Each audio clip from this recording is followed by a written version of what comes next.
Today, a chat with the editor of Taiwan's new Bloom magazine, Brian Hioe, about Taiwan's political situation, mainly in relation to the People's Republic of China. The discussion took place before the Russian invasion of Ukraine, which obviously has ramifications for the China-Taiwan situation because there is something of an analogy there. I'm very grateful to Brian for joining me on the podcast. What he might not have realized is that I was incredibly hungover at the time and pretty much just woken up. It was midday, so in the interest of transparency, I was pretty much still drunk. I'm not sure if that's noticeable. You can be the judge. For anyone not so well versed about Taiwan's unusual place in the world, a quick roundup might be wise. China's empires go way back into history, and the final imperial dynasty, the Qing dynasty, brought Taiwan into the fold in 1683, throwing out the Dutch colonizers who ruled the island at the time. When the Qing gave up the ghost in 1911, the Republic of China was born. Then they ruled China, with the nationalist or KMT leader Chiang Kai-shek mostly at the helm. Through an extremely tumultuous few decades, fighting communists on the one hand and the Japanese on the other hand during World War II. Throughout that entire Republican period, the island had been controlled by Japan, who'd taken it from China in 1895. At the end of World War II, Taiwan returned to the Republic of China, but only a few years later, the nationalists were roundly defeated by Mao Zedong's communists and they fled to Taiwan, where they hung on to the title of Republic of China. For a couple more decades, the world made out that China was the Republic of China, despite only Taiwan being under its control. Until Richard Nixon accepted the reality that Beijing was the capital of China, the People's Republic of China, it's ruled by the communists. Poor little Taiwan's been out in the cold ever since, albeit supported by the USA, while Beijing looks on hungrily. The Nationalist Party, KMT, once headed by Chiang Kai-shek, is still a political force in Taiwan. Under Chiang, it was an authoritarian right-wing party, violently oppressing political opponents for some 4 decades after setting up shop on the island. But recently, the Pan-Green Coalition, which has a Taiwanese identity rather than a Chinese identity, has been in power, with Tsai Ing-wen the president. And one of the events on this democratic journey was the Sunflower Movement, which Brian Hioe is here to tell us about, as well as other things. So, without further ado.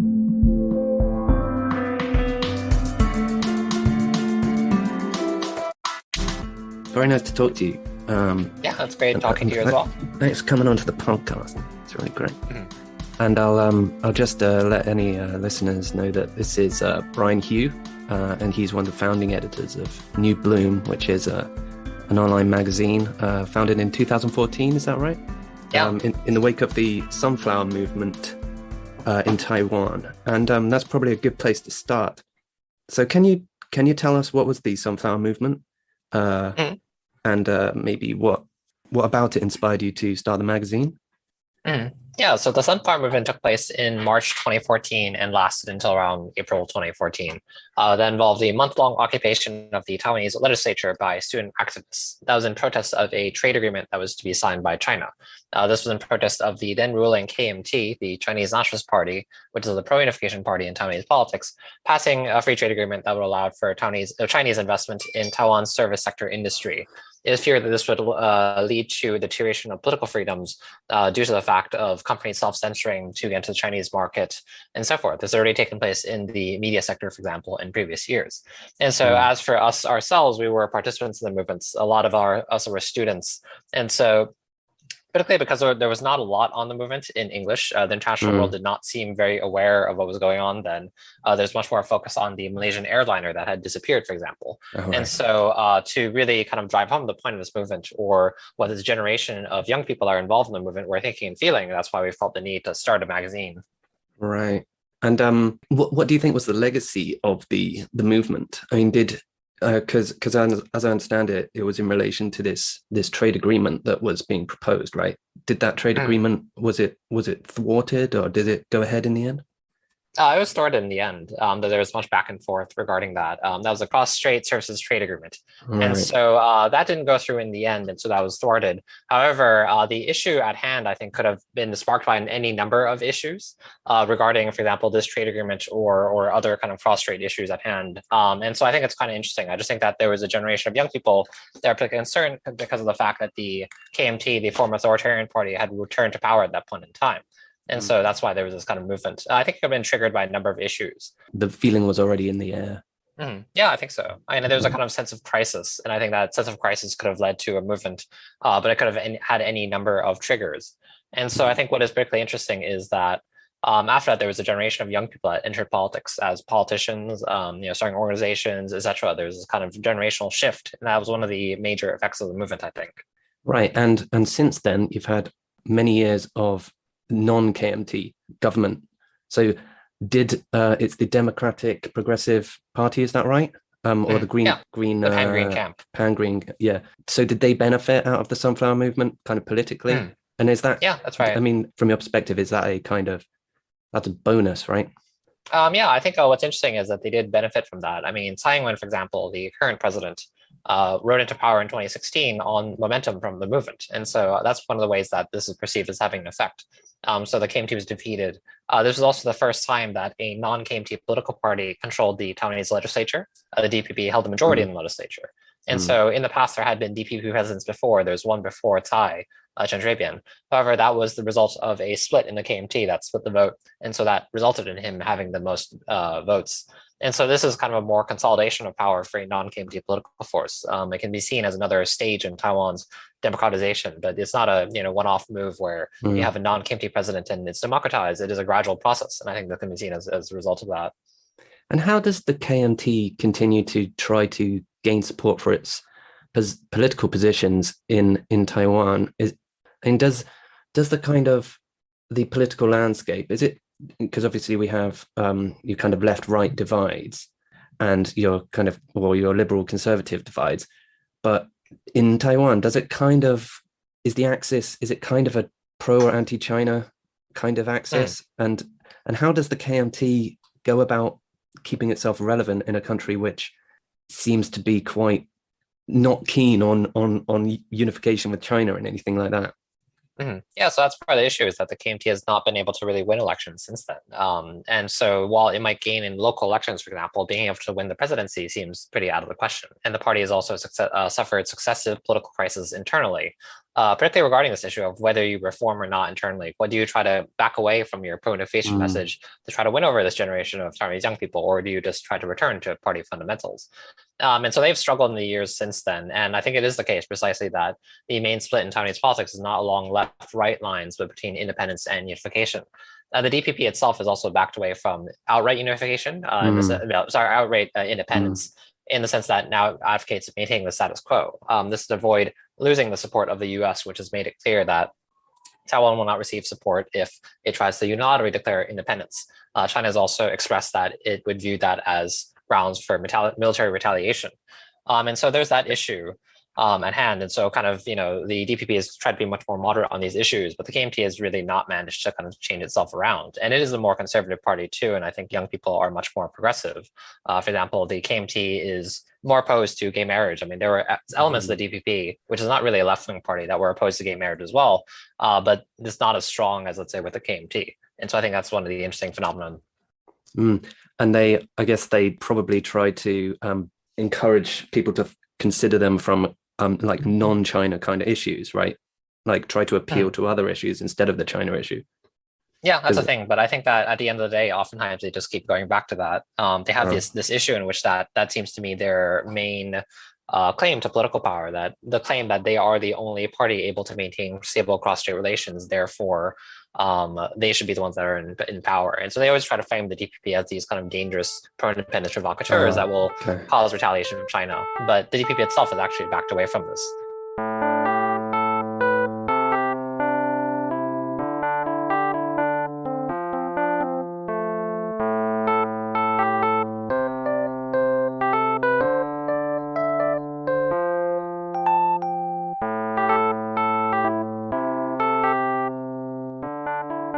it's quite an irony from the outside that the enemies of the communists historically are their favored party in Taiwan, isn't it? Yeah, absolutely. It's a very interesting political shift in that way. I think a lot of it really goes back to the fact that, for example, the KMT, they brought over what are now their descendants are like 10% of the population. The 90% that were there otherwise were either 2% indigenous or the 88% from prior waves of Han migration. But they constitute a privileged elite politically and economically, but after democratization, they lose some of these privileges. And so I think for this class of elites, they sometimes view the way to get back their privileges as to facilitate the unification of Taiwan and China. And so I think the economic rise of China also is another factor that this kind of profit motive then affects their political leanings or their identification, etc. I mean, for example, myself, my family is all KMT. And so I've kind of seen this in my own family. And so that's kind of interesting as well. Whereas people of my generation are much more identified with Taiwan and not China. If identify with China in any sense, you see the rise of exclusive Chinese identity, decline in Chinese identity, and even the decline of mutual identity, identifying as both Taiwanese and Chinese. And so, yeah.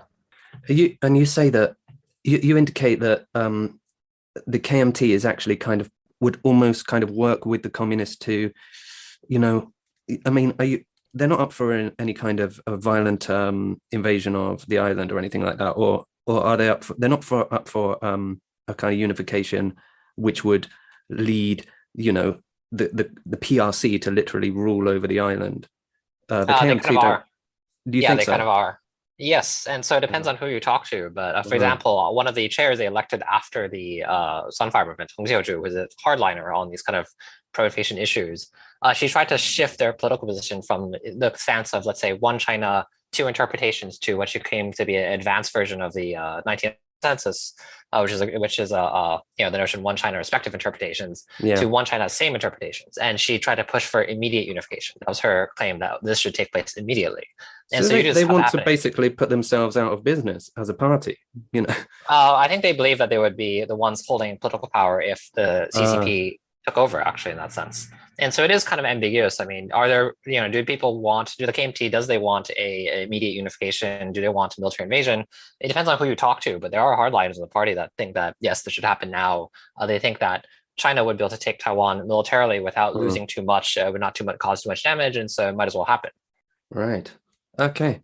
So, but obviously the people aren't up for that. And as you mentioned, in terms of media, there's already quite a lot of influence from the mainland or PRC.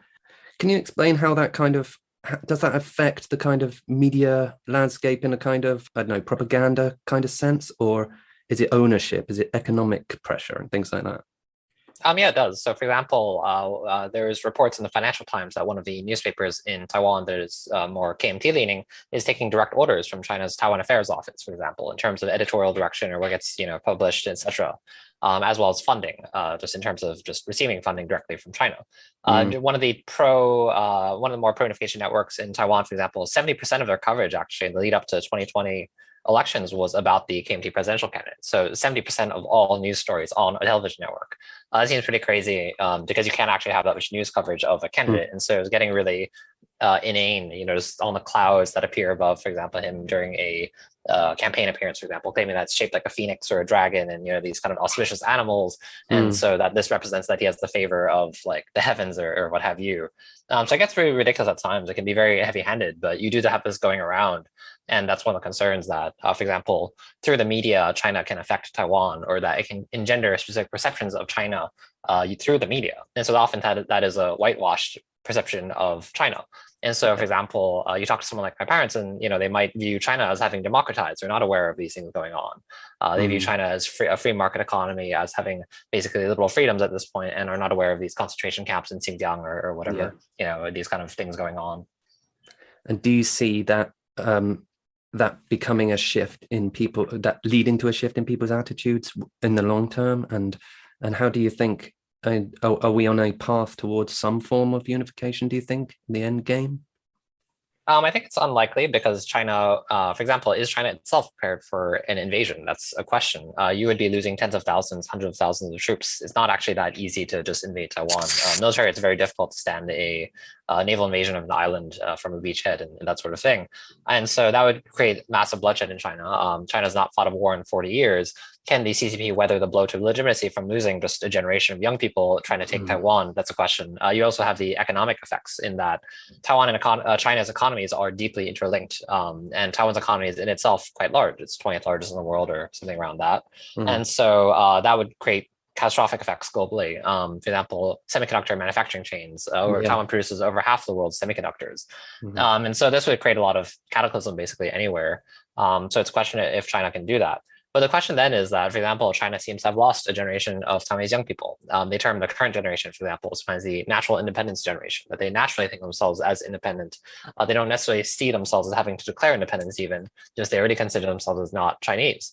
And so what does China do then when it has a generation that has lost and cannot win over through electoral means? It might turn towards more military means. For example, it cannot work through its proxies in the KMT in Taiwan anymore, so it might turn towards more this kind of heavy-handed approach. But there's also concerns about what the next generation thinks, because although Taiwanese identity trends are on the rise, this generation has grown up with China having always been a much larger political and economic force than China, might actually be wowed by China in the sense that it's bigger and better or whatever.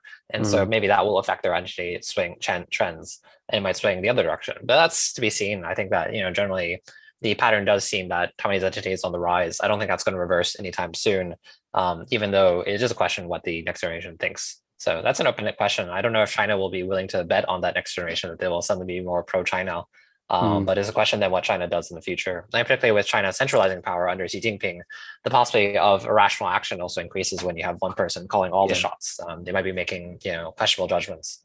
Yeah, one of the reasons that some Chinese people have said to me that Taiwan would be better off as part of China is basically just an economic kind of reason. They just say, Taiwan's economy had its good years, and now it'd be far better off as a part of China. They don't really kind of often go down the identity kind of line, but it seems to me that the kind of value of democracy in Taiwan is pretty well established, and like voting turnout is pretty high. Is that right? Yeah, I would say so. So I think that's one of those things too. I mean, it is another question. Let's say if China incorporated a territory that had recently had an experience of democracy into itself, that might actually create many issues. And so you'd have to put down resistance, for example.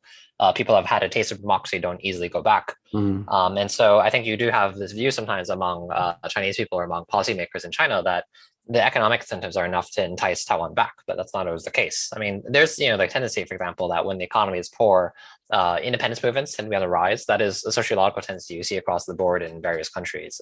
The Soviet Union, the former Soviet Union, the breakup of that is a good example. But then in terms of, for example, Taiwan, then the view is that, well, if Taiwan's economy is good, then Taiwanese identity will die down, and that is not necessarily the case. And just you see that when Taiwan's economy is poor, this is not actually diminished Taiwanese identity. And the other thing that paradoxically is that the economy is actually doing pretty good right now because of the fact that Taiwan managed to weather COVID pretty successfully and avoid the hit that other countries had. That doesn't change the fact that China is always the larger power, and it always will be. I mean, Taiwan will always have a larger neighbor next door. In that sense, it's not going to go anytime soon. But then that also is another question. I think the thing that particularly concerns me, though, is that Chinese people sometimes don't realize the human cost that a invasion of Taiwan would have on China itself. They think it would be very easy to just take Taiwan. And I think, everyday people don't really know about these military calculations, but I'm also concerned about Chinese policymakers getting a little overconfident there. And do you think them going to misjudge the Americans' actions too? And what do you think they would be? I mean, the U.S. is stepping up support of Taiwan. It's very clear under both the Trump administration and the Biden administration. The Biden administration has tried to be more, let's say, subtle about it in the sense that they're not trumpeting these actions to support Taiwan ahead of time.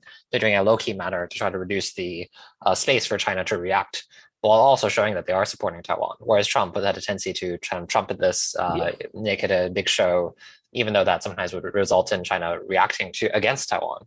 There's also a tendency for Taiwan to be targeted by China as a proxy for America, which is dangerous, not actually directed at Taiwan itself, but just using Taiwan as a proxy for America. But then the question is, how would America react in the event of a Chinese invasion? There's a debate now regarding America's historic stance has been strategic ambiguity, not making it clear whether it would actually come to Taiwan's defense in the event of an invasion. There's calls now for a move towards strategic clarity, having a firm commitment to Taiwan in case of invasion. But there's a question if China would be emboldened to take more actions against Taiwan if there's actually a firm commitment from America to defend Taiwan. And so that's a question. It's still unknown. There's strategic ambiguity about, well, maybe not strategic ambiguity, maybe unstrategic ambiguity about strategic ambiguity now. It's a question if you'll see a shift or not. And America's going through its own issues with its own kind of democratic foundations, as far as I can see. And it seems like in terms of the rivalry between two different systems, because of the simplicity of the message of the Chinese system, almost, whereas the mess of the American system, at least as it appears to be, it's like a propaganda opportunity for China. And it seems like all around the world, I don't know, maybe you disagree with this, but doesn't it seem that democracy itself as a kind of viable political system is quite under threat? Yeah, so you do have this claim, for example, from China, from state media, etc., that America's a failed system and that China represents the alternative. And so this is the attempt to project. And I think there are some in America that will actually look at China and think, well, maybe they have it better. A lot of it is really just projection. But I think particularly at a time in which America is going through a time of crisis, well, you'd look to outside and sometimes try to idealize a capital O other. And so that's problematic, but I think it does happen. China also claims to be more democratic than America. That's another claim that will circulate nowadays. Yeah. And it's a weird thing because you get, you're saying that you get these Americans who will, project onto China and kind of have this kind of envy for their system. And it's a weird thing because you get them both on the far right and the far left as those who kind of like the fact that China is it's a nationalist, almost one ethnicity, a kind of no nonsense to outsiders or others within, other ethnicities within the place, and kind of top-down authoritarianism, kind of right-wing thing. We also get these left-wing apologists because I see them on Twitter and stuff, and they're kind of the pro-DPRK types, the Maoists. Absolutely, yeah, the tankies, and your magazine and your kind of political position for the magazine and stuff is a left-wing. Is a left-wing one. So how do you make sense of those, like, the socialists and the communists on the left who do think that China is are the good guys in this? Is it? I mean, my suspicion is it's a bit like it's just an anti-America kind of thing. America absolutely. Is the imperialism, and China is the other thing. Yeah, I think this has happened just historically among the Western left for quite a long time. I mean, the Soviet Union was idealized as a counterpoint just to Western imperialism for decades and decades and decades, and now it is China that is receiving the same treatment.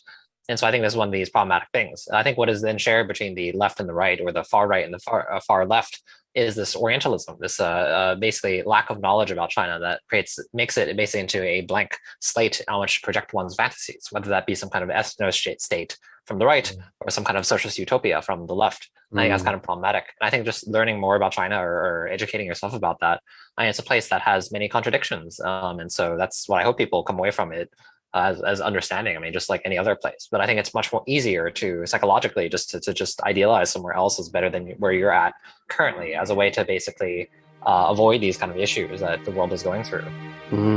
Yes.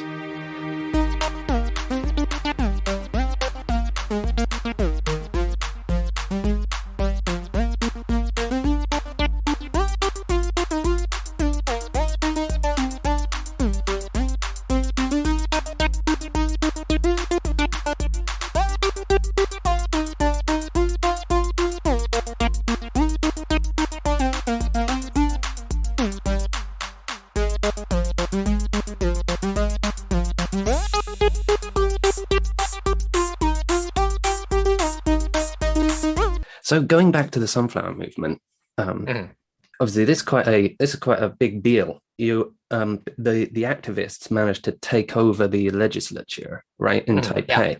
How did that happen? And was this obviously we've got a year ago, Trump supporter Americans tried to do, some might say, the same thing, but from a very different kind of political agenda. But how does it compare? Were people outraged in the same way that they are in about the American situation, and how did it play out? Yeah, I guess it's a complicated question. Sometimes you do see these weird comparisons between those two incidents. I guess part of it is that the KMT is literally the former authoritarian party, and it was overcome through the democratization movement. So that resulted in the DPP, the Democratic Progressive Party, which came out of the democracy movement, winning office for the first time. And so then there was outrage over the fact that KMT had taken power again, and it was trying to undo some of these. For example, it was perceived an assault on democracy that they tried to pass this trade bill, and this was done through circumventing reviews, legislative reviews. The committee head of the committee that was reviewing it just declared that it was passed through the megaphone while hiding in a bathroom, literally. And so that provoked outrage. And there was attempts by the KMT, for example, to later on, for example, to whitewash the history of the authoritarian period, just covering up the things that they did, downplaying that, etc.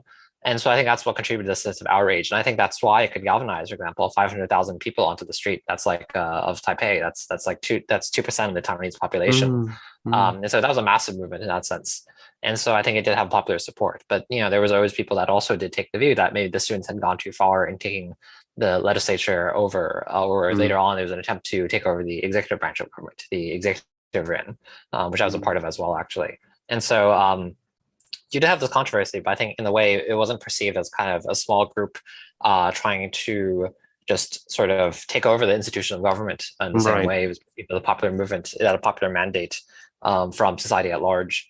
And so I think that you see a kind of generational shift in perceptions of young people that before the movement, young people perceived as weak and soft. The term was strawberry generation, referring to that they were soft and not like hardy and strong like their boomer parents. But then after that, there was the change in perception of young people that they could take control of their future and that they were willing to take risks for what they believed in. And so then you had all these young people running for office and winning office and etc. And so then that really, really changed things. I think the big difference is that it was a movement that did have legs in that sense. Rather than just this kind of clownish theatrical attempt to take over government, to overthrow the institution of government. And it's also interesting too, the students, they did try to maintain a kind of sanitized image of themselves in the public. For example, cleaning up the legislature when they withdrew, ensuring that, for example, they were perceived as not just provocateurs or just doing drugs and having wild sex in the legislature as their opponents tried to accuse them of doing, for example. Yes. And how long were they in there? About a month. Yeah, it's about a month. It's quite a long time to be occupying a place of such importance, isn't it? That's right. Yeah, they had to watch out for the police trying to drive them out and that kind of thing. But there was also a split within the KMT actually at the time, in which there was a more pro-localization faction that was opposed by the ruling faction, which was headed by the president, Ma Ying-jeou. And so the leader of the more pro-localization faction was the majority speaker of the legislature. And so he prevented police from actually taking action as a way to kind of stick it to his enemies in the party. I see. And did they write up a list of demands while they were in there? Yeah, they did. I mean, just for not to pass the bill, also to have a future oversight over future cross-strait agreements using, for example, with participation by civil society, to avoid this kind of thing in the future. Also calling for more participation within government. So, for example, in the demands to oppose the quote-unquote black box, that this was seen as undemocratic, untransparent means by which policy was being passed by the KMT. And so calling for more transparency, openness, and civic participation by not just these people that were elected and so forth. Mm-hmm. And you kind of have the sister movement in Hong Kong, or until recently, the umbrella movement. Did it kind of come about at the same time? Yeah, that's right. And so there were some things that seemed to be in common. For example, the rhetoric that one saw in the umbrella movement of, for example, keeping civil disobedience, for example, just being peaceful and not provoking the government or the police, etc. I mean, that didn't always work out because the government would become quite aggressive and you would have riot police and that sort of thing.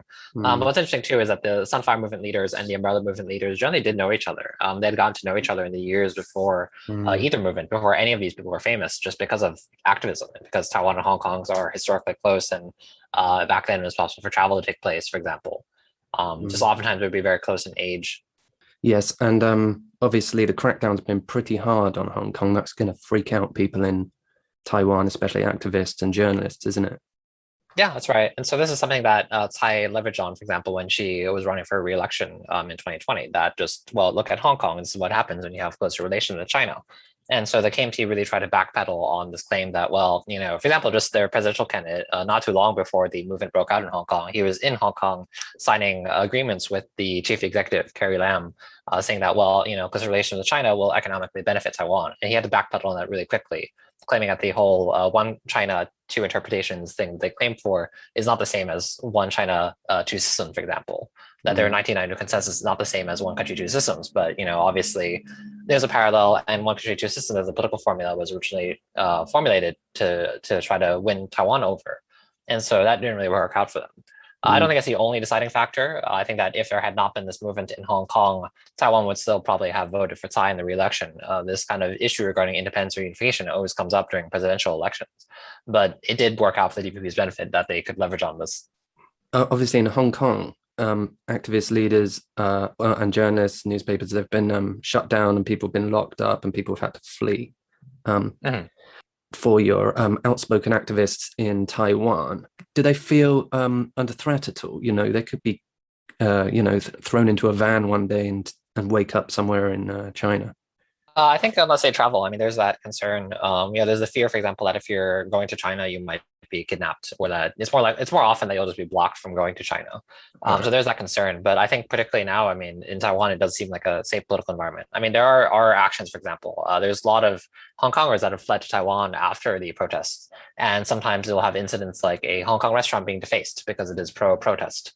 Or an exhibition on the protest being defaced. And so you just have these incidents, but I think it's not really perceived as much of a threat. And that's actually a big difference from even just 7 years ago during the Sunfire Movement, in which there was this fear of the state apparatus, of police, etc. The military and police are historically closer to the KMT during authoritarian times, and there's fear that this is still the case. But I think it's less concern now with the Tsai administration in power and seeming to have the consolidated power. Notably, the first DPP president, Chen Shui-bian, was actually concerned about possibly a military coup. But I think this is not really as a concern now. Okay, well, I think that's a really good kind of roundup of the situation and political situation in Taiwan. And it sounds a little bit like we can expect maybe more of the status quo for the coming years. Is that the kind of conclusion for now? Yeah, I think so. I think that things seem as though they will stay this way. That's a big question is what China does in the future. But I think that's really hard to guess. I think if things are all other factors removed, I do think that the current status quo will hold, and Taiwanese young people will become increasingly more pro-Taiwan in that sense, and increasingly distant from China. And so I think events in Hong Kong accelerate that trend as well. And so I think we'll have to keep an eye on there. Cool. All right, Brian. I think that's it then. Thanks so much for your time. It's really great to get your expertise, and all the best in the magazine. Definitely, it was great talking. And I hope for a long and good future for that too. Yeah, definitely. All right, bye for now.